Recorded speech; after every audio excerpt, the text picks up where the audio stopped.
Morning news में आपका स्वागत है। आप देख रहे हैं रवि 25 के। सारण के ईश्वरपुर क्षेत्र के डटरा परसौली गांव में होली खेलने के दौरान डीजे पर गाना बजाने को लेकर मारपीट हो गई। मारपीट की घटना में दर्जनों लोग बुरी तरह से घायल हो गए हैं। इस घटना के बाद इलाके में तनाव का माहौल बना हुआ है। होली के दिन छपरा के रसूलपुर में प्रतिबंधित मांस ले जाने के कारण हुई मॉब लिंचिंग। मृतक युवक की पहचान सिवान के हसनपुरा थाना क्षेत्र के एमएच नगर के नसीब कुरैशी के रूप में हुई है। हत्या के तीनों आरोपी गिरफ्तार कर लिए गए हैं। एसपी मंगला ने बताया कि गिरफ्तार आरोपियों का नाम सुशील सिंह, रवि शाह और उज्जवल शर्मा है और कुछ आरोपी फरार हैं जिनकी गिरफ्तारी के लगातार प्रयास किए जा रहे हैं। छपरा के मसरख थाना क्षेत्र के दो बच्चों के साथ पूजा रहस्यमय तरीके से गायब हो गई हैं।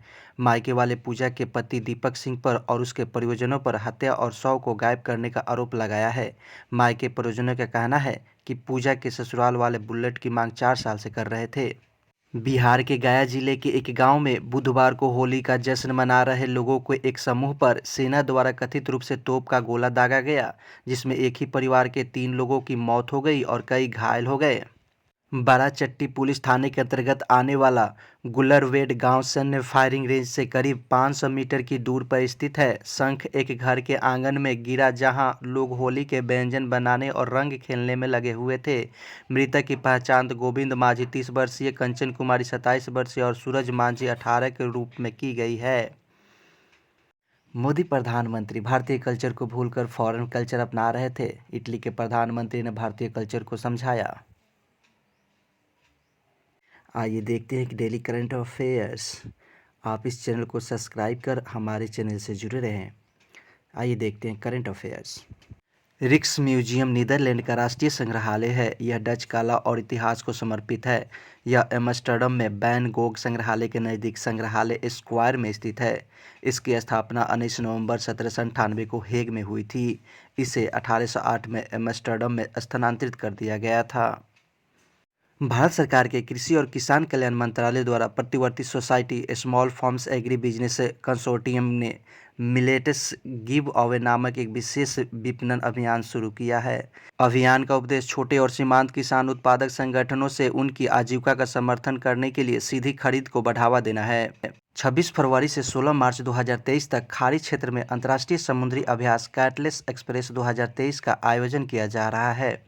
इस अभ्यास का उद्देश्य समुद्री सुरक्षा को बढ़ाना और 50 से अधिक के साथ समुद्री वाणिज्य के लिए सुरक्षित समुद्री लेन सुनिश्चित करना है। यह सबसे बड़े बहुराष्ट्रीय समुद्री अभ्यासों में से एक है।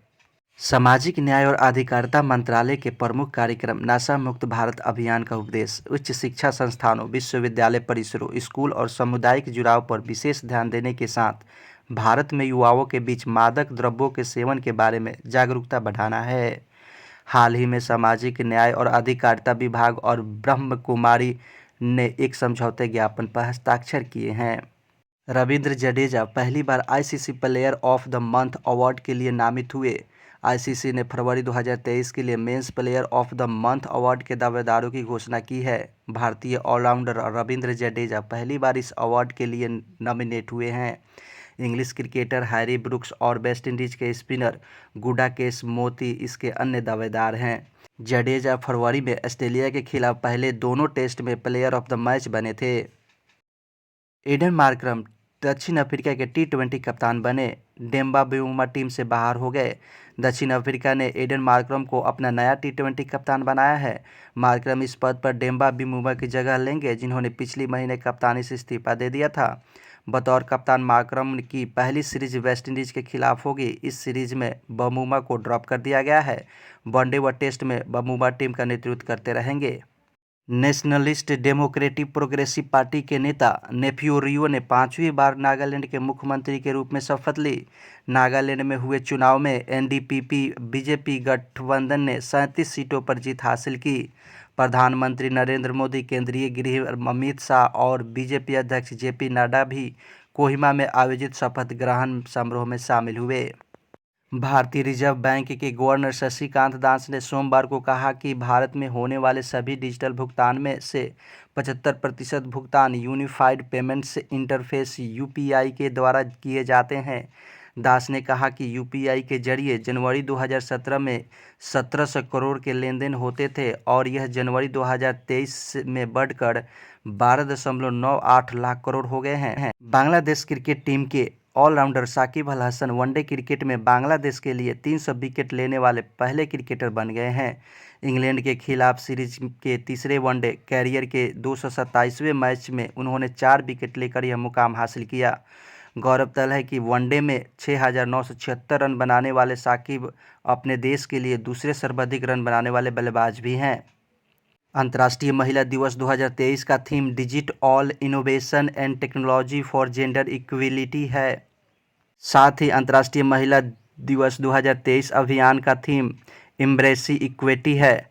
इस दिवस को मनाने का मुख्य उद्देश्य समाज में महिलाओं को बराबर का दर्जा दिलाना है। अंतर्राष्ट्रीय महिला दिवस के अवसर पर 8 मार्च 2023 को मुंबई के प्रभा देवी में रविंद्रनाट्य मंदिर में अखिल भारतीय महिला लोक कला सम्मेलन का आयोजन किया जाएगा। सम्मेलन का आयोजन संगीत नाटक अकादमी और पी.एल. देशपांडे महाराष्ट्र कला अकादमी के सहयोग से किया जा रहा है। वीडियो देखने के लिए धन्यवाद। डेली करंट अफेयर्स देखने के लिए इस चैनल को सब्सक्राइब करें।